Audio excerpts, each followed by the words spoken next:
concernant le sujet de Thiam, mais tu l'as déjà dit, les 5 candidats et les 4 autres candidats qui sont dans la compétition avec Thiam vient de leur dire, comme votre grand-père n'a pas créé le PDCI, et que votre père n'était pas PDCI, votre grand-mère n'était pas PDCI, par conséquent, vous n'avez pas votre place au PDCI. C'est mon grand-père qui a créé le PDCI, mon père était PDCI, ma grand-mère était PDCI, tout le monde était PDCI, par conséquent, le PDCI, c'est à moi on doit donner. Est-ce que vous comprenez? Donc ça veut dire que les Kikaoué qui sont en train de se fatiguer là, Thiam dit que c'est pas un parti des pétés, il dit que c'est un parti des baoulés. Donc on n'a qu'à donner ça à un baoulé. Donc la politique sectaire ivoiritaire là, c'est ça Thiam a réveillé au PDCI. C'est ça Thiam a réveillé. Donc ça veut dire que quand Thiam vient, ce n'est pas extraordinaire. Comme il dit que c'est parti des baoulés, si les baoulés lui confient ça, mais vous pensez que Thiam là, c'est Thiam qui va rassembler la Côte d'Ivoire? Thiam ne peut pas rassembler la Côte d'Ivoire. Merci à Sundiata de nous donner ce mot-là. Thiam, c'est un banquier préhistorique. Il est dépassé. Un banquier préhistorique très haineux, qui a pour seule vocation de faire tomber en faillite toutes les institutions financières là où il est passé. Thiam, tu ne vas pas venir faire tomber la Côte d'Ivoire parce qu'on ne va pas te donner. Donc, c'est un message qui est clair. Mais comment on appelle, les Nguessa Sylvain, les consultants sur NCI là, les Nguessa Sylvain, les quoi bêta, comment on appelle, ils sont beaucoup là-bas comme ça. C'est eux là que Thiam a opté et il leur a donné l'argent. C'est eux qui sont en train de faire la communication pour Thiam. Si vous ne comprenez pas, je vais vous dire ça. Hein. Il leur a donné l'argent. Il dit quand vous venez sur les émissions de NCI là, parlez seulement de moi. Dites que c'est moi ici le candidat idéal. Et c'est ce travail-là qu'ils font bien sur le plateau de NCI 360. Vous m'avez entendu, non? Vous m'avez entendu, non? Et quand à la fin Ouattara leur disent la vérité, ils trouvent toujours le malin plaisir de dire que c'est Thiam. Sinon, quelqu'un qui aimait, comment on appelle, le PDC ou bien la Côte d'Ivoire. Mais pourquoi il n'a pas payé ses arrêts? Et il a attendu qu'au moment où il veut être président, sans ce moment, il va venir payer ses cotisations. Mais quand tout allait chez lui là-bas, pourquoi il n'est pas venu? Donc, comme c'est lui qui est l'enfant chouchou, il vous a déjà tout dit. Hein? Moi, je suis le petit-fils de Félix Houphouët-Boigny, donc moi, je ne souffre pas. Je vais chercher mon argent, si c'est gâté là-bas, je vais venir, vous allez souffrir, tenir la maison, et puis je vais venir, vous allez me prendre pour placer. C'est la même chose qui s'est passé au RADP. Ceux qui ont maintenu la maison là, aujourd'hui, ils sont sur le carreau. Donc, c'est ça, Thiam est en train de, le message que Thiam lance aux gens. Et puis, vous voyez, ses soutiens sont comme ceux de Laurent Gbagbo, qui sont constamment dans la menace, dans la violence. Thiam, c'est un déstabilisateur de premier plan. Mais quelqu'un qui s'est approprié avec, comme on appelle, le CNT, plus Emmanuel Macron. Mais vous voulez qu'on dise quoi de lui? C'est un déstabilisateur, un banquier préhistorique. On ne va pas te confier la Côte d'Ivoire. Il faut que ça soit clair. Donc ceux qui pensent que, clair, moi ce qui me plaît, c'est que nous sommes en Côte d'Ivoire. Il n'a qu'à s'apprêter à venir souffrir comme le président Alassane Ouattara l'a été. Mais éclairé, les premiers élus, là, il va fuir. Il dit bien, il va fuir. Vous pensez que ce pouvoir-là, le président Alassane Ouattara, a vu ça comme sur un plateau d'or? Moi, je vous ai dit des choses. Hein. Mais regardez un moment, on allait à Gagnoua, éclairé pour un meeting. Mais ce jour, le président est tombé. Je vous dis honnêtement, il est tombé. Mais pourquoi il est tombé? Mais c'était la fatigue qui était trop. Parce qu'on avait enchaîné, on arrive à Gagnoua. Le podium, le président ne pouvait plus. Il est tombé. Mais quand il est tombé, les gens pensaient qu'il est tombé. Mais il était simplement fatigué. À son âge. J'ai dit qu'à Gagnoua, on était à l'opposition. Le président est tombé sur le podium. Celui qui dit que c'est faux, dit que c'est moi, j'ai dit. Mais éclairé, tu connais nos vieux. Quand nous on est venus aux vieux, il dit non, qu'il faut pas, on m'a dit qu'Alassane Ouattara est tombé. Il dit, pourquoi on m'a dit qu'Alassane Ouattara est tombé? Mais Tcham là, Tcham peut faire ça. Tcham peut faire ça. Le cas de l'Ouest que je vous ai pris là, en exemple là, éclairé, depuis que nous on a pu conquérir l'Ouest là, j'ai tiré le chapeau au président Alassane Ouattara. J'ai vu des vieilles pleurer. Parce que depuis des années, même Oufouboye n'avait pas mis pied dans les villages quand il cherchait la présidence. Mais le président Alassane Ouattara est arrivé là-bas et il allait toucher les problèmes de ces villages-là du tout. Mais aujourd'hui, il a apporté des solutions. Donc c'est ça, Tcham regarde, la Côte d'Ivoire, il n'y a plus rien à faire. Il suffit seulement d'ajuster les choses. C'est ça, il voit et puis il veut venir. Tcham, toi et puis le président Alassane Ouattara, vous n'êtes pas les mêmes. C'est le jour et la nuit. Hein. Les gens sont en train de te blaguer que toi, mais toi tu connais. La vérité, tu connais. Toi tu sais. Donc, restez dans votre sentiment. Mais je reviens encore pour dire que Tcham a payé les Sylvain Guessant, tout ce que vous voyez sur le NT là. Tcham leur donne l'argent pour venir faire la communication de ça. Aux militants du RADP, occupez-vous du RADP que d'aller dire que c'est Tcham qui est le candidat idéal. Et là, je t'ai dit aussi qu'il ne faudrait pas être surpris un jour de voir que des militants RADP disent que c'est Tcham qui est bien au RADP. Oui. Et c'est très malsain. Nous, on est là, et puis on regarde. Je vais terminer avec le cas de la CEDEAO. Et que là, Sundiata a dit des choses qu'on avait déjà dit il y a longtemps. Mais le cas de Bazoum, moi je l'ai même dit ici. Quand ils vont aller faire leur sommet là, ils n'ont qu'à aller lever les sanctions sur le Niger. Mais s'ils le font, ça sera une haute trahison à Bazoum. Parce qu'ils auront trahi Bazoum. C'est à cause du langage de la CEDEAO là, que Bazoum n'a pas encore signé pour dire que lui reconnaît les autorités et que lui n'est plus président. Mais quand vous partez, vous dites que vous voulez enlever des gens et vous allez aller lever les sanctions. Mais c'est quel message vous allez envoyer aux autres pays qui n'ont pas encore connu de coup d'État? C'est quel message vous allez envoyer aux autres militaires? Vous allez envoyer quel message? Donc vous pouvez faire un coup d'État, on va condamner, et puis vous allez rester au pouvoir. Et nous on a dit, c'est la conséquence du coup d'État du Mali qui est en train de devenir une contagion pour toute la sous-région. Ils ont été trop laxistes, ils ont été trop faibles devant le Mali. Voilà aujourd'hui, ces trois pays-là sont en train de se conformer, de se former pour combattre la CEDEAO et pour venir combattre la Côte d'Ivoire et le Sénégal. Parce qu'ils disent que c'est les deux pays-là qui maintiennent la CEDEAO avec le Nigeria. Mais dans le cas du Niger, le Nigeria fait beaucoup d'efforts. Mais pourquoi vous allez mettre ça à terre? Arrêtez. Et éclairer, il faut dire à nos autorités, parce que moi je vais dire, depuis avant-hier, nous, courant se coupe ici, vers nous ici. Hein. Je passe sous le contrôle de Sundiata. Et ceux qui sont à Bobo ici, il y a beaucoup de coupures de courant dans ces temps-ci. Mais pourquoi il y a aussi ces coupures-là? Mais je peux simplement dire que parce que nous sommes déjà en temps de chaleur. Parce qu'en temps de chaleur, le courant, il y a assez, vraiment, il y a tellement de choses. Donc ça fait que le courant même a du mal à chose. Donc la production devient difficile. Mais comme on est en temps de chaleur et puis la production va devenir difficile, nous on paye le courant cher. Nous demandons à l'État de Côte d'Ivoire d'arrêter la fourniture de l'électricité au Mali et au Burkina. Parce que si vous faites ça et puis nous on coupe le courant, sinon on va marcher. Hein. Nous on va vous dénoncer. Vous ne pouvez pas nous couper le courant et puis aller donner ça au Mali, des gens qui veulent déstabiliser la Côte d'Ivoire. Non, on ne fait pas ça. C'est aujourd'hui seulement, il n'y a pas eu coupure. Hein. Sinon, depuis 3 jours, la coupure là, c'est là. Souvent, de 18h jusqu'à 23h. Mais vous allez prendre ça et puis vous allez donner le courant au Mali. Ils n'ont qu'à continuer à fonctionner sur les groupes électrogènes. Moi, je le dis honnêtement, il faut arrêter ça.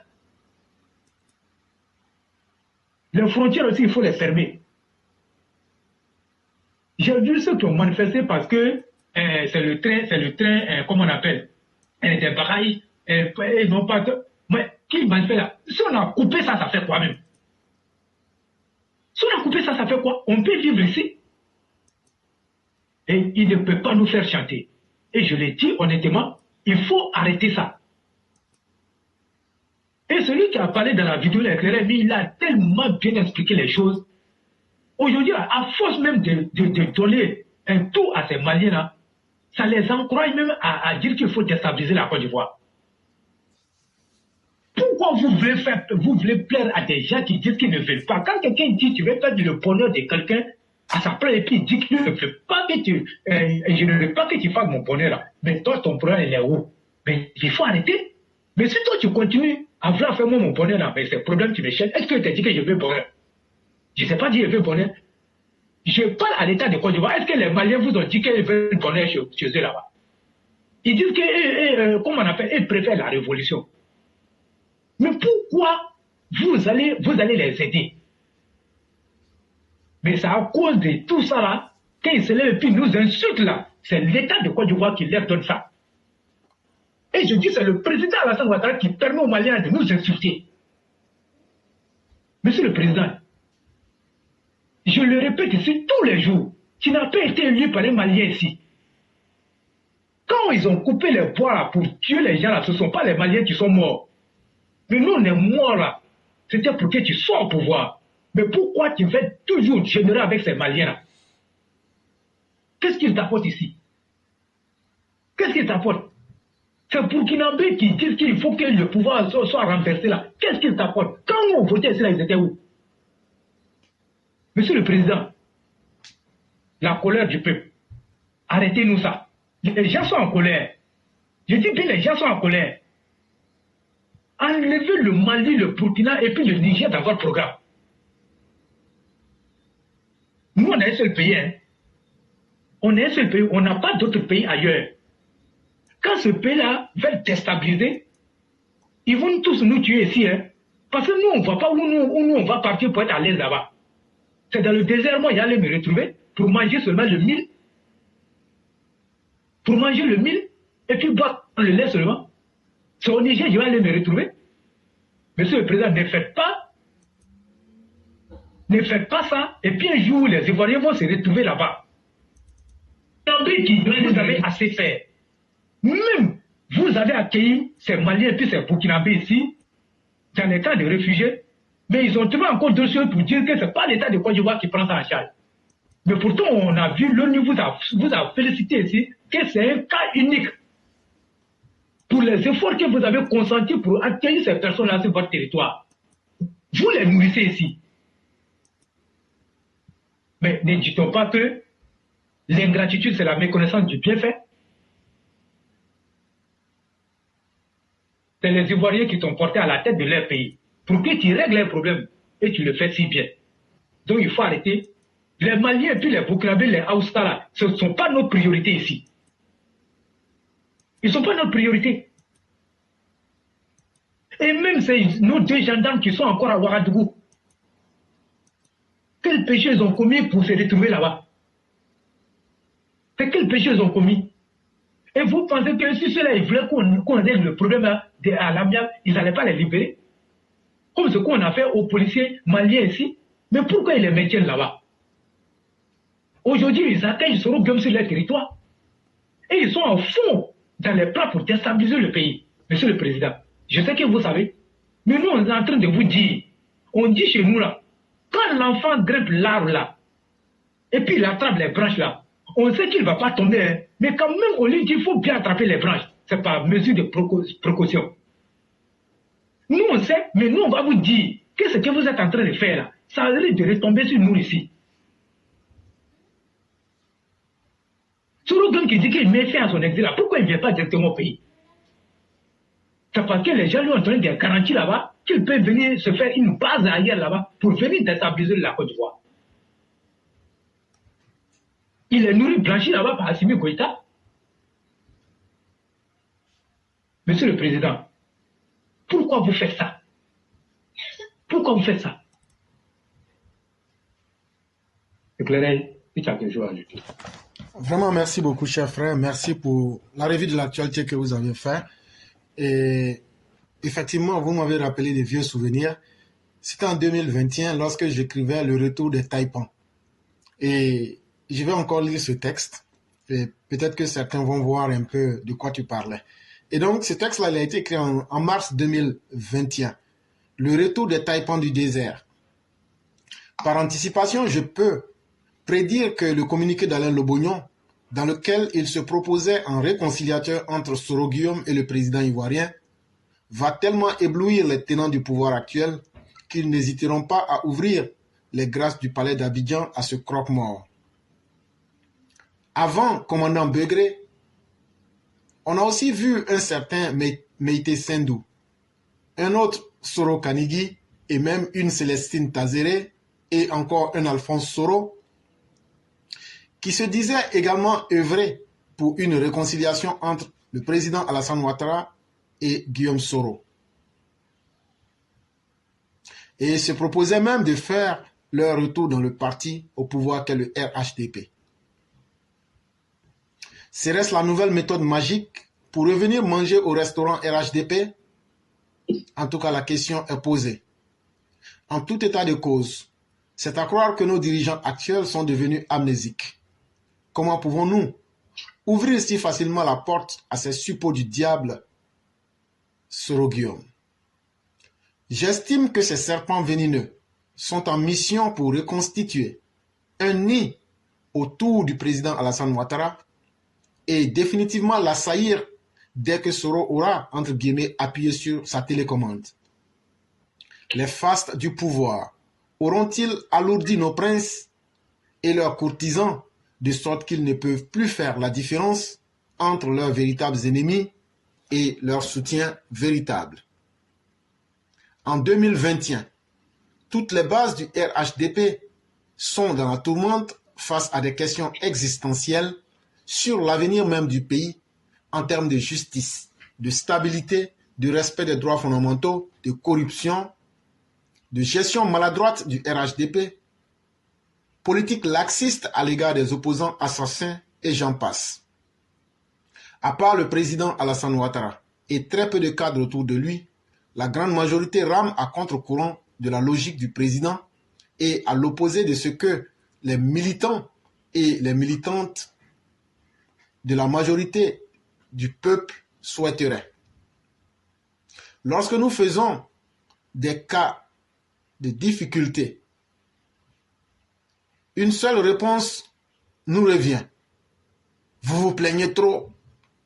Mais dites-moi, avez-vous une fois vu des personnes se plaindre juste par plaisir? Soyons honnêtes et conséquents. On a depuis trop longtemps menti au président Alassane Ouattara. Et nous sommes en train de faire disparaître l'espoir et la détermination des militants et de ceux qui avaient placé leur confiance en ce pouvoir RHDP. Les frustrations sont grandes. L'illusion de la belle vie à travers les grands discours mensongers sur la RTI a fini par désenchanter le peuple. Si vous offusquez vos propres militants et sympathisants, si vous méprisez ceux qui veulent vraiment vous aider, soyez prêts à assumer votre fracas tout seul. Tôt ou tard, vous reviendrez vers nous à partir de 2024. Et là, nous vous donnerons la réplique de vos arrogances, de vos méchancetés. Nous, les victimes du régime de Laurent Gbagbo, nous, les sympathisants négligés du RHDP, n'avons aucunement de grief contre le docteur président Alassane Ouattara. Mais nous reprochons tous les fléaux à ces cadres qui sabotent les objectifs du président sur le terrain, ceux-là même qui sont devenus des népotistes et ont fermé leur cœur à aider autrui.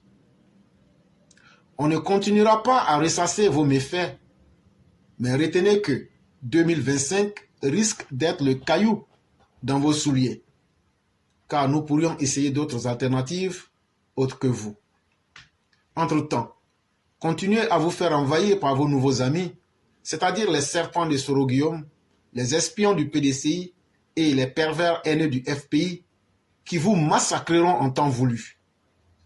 Il est dit que le malheur affûte la conscience, mais dans votre cas, votre malheur sera aussi vos tombeaux, car vos nouveaux copains ne vont pas du tout badiner avec vous.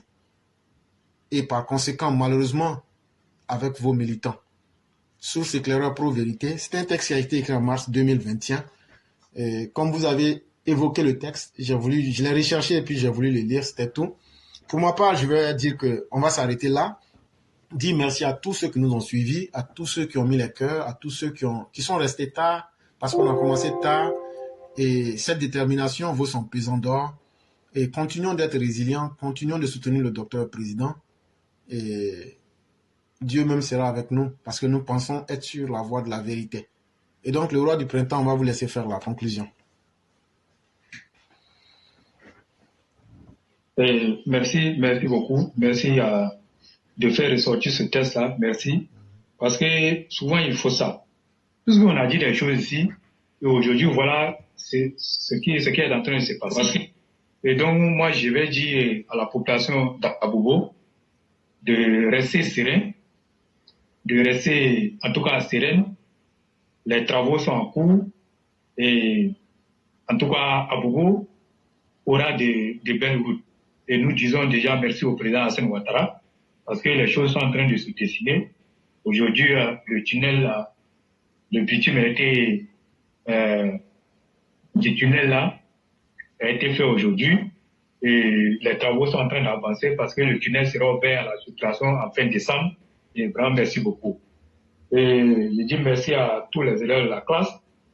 Et merci à notre mère Fiona Koura, à notre mère Salif Kone, et Ladila Mutous, Ramatou Doumbia, éclairé toi-même, et notre mère Aline Bakayoko. Et merci à Sayuba Kunda, et merci infiniment à Tidjan Ouattara, et à le grand maître Olivier Amiral, et au Cyclone, au B52, à Sundiata, à Maman Ouragan. Et merci à tout le monde. Comme je l'ai dit, c'est une grande famille. On est toujours ensemble. Et à Olivier Pop, merci. Et merci beaucoup à Idrissa Aïdara. Et merci à tout le monde. À Ouattara David Siaka et à Kaswat du côté de Londres, à notre mère Nefertiti, à notre mère Massata Blanc, à notre mère Marguerite Aki, à notre mère Adjara Kulbali, à Mahmoud Bakayoko. Merci à Djakarija Kone. Merci infiniment d'être là. Et éclairé, je vais m'arrêter là. Et je dis bonne soirée à tout le monde. Et je salue aussi notre mère Massara Gano. Et merci infiniment à tout le monde. Et demain sera lundi, on se reprend lundi et bon dimanche à tous. La fête du dingo là, toi tu as fait ça sans moi quoi. Non mais je vais mettre pour toi dans ton truc fidèle, ça va aller. Donc vous avez fait ça, vous êtes dansé avant pour nous laisser quoi. Mal même. D'accord. Vraiment, on allait aussi dire merci à Koké Andreas, merci au père Zana Bamba, merci à notre protecteur Samba Kone, merci à monsieur Moumouni Savadogo, merci à notre grand maître Olivier Amiral, merci au chef des Malinké Ladji Lameitus Meïté, merci à notre frère Jules Ndo, merci à toutes ces personnes qui nous ont suivis, merci à notre mère Aline Bakayoko depuis Londres, merci à tous, merci à notre mère Fiona Kora, à notre mère Sali Kone, et merci à vous-même le roi du printemps, merci à notre mère Ramatou Doumbia, et à toutes ces personnes par milliers, mais sachez que vous êtes salués individuellement. Merci à vous-même le roi du printemps pour tous les éclaircies que vous apportez et que la grâce de Dieu demeure en nous. Merci infiniment et excellente nuit.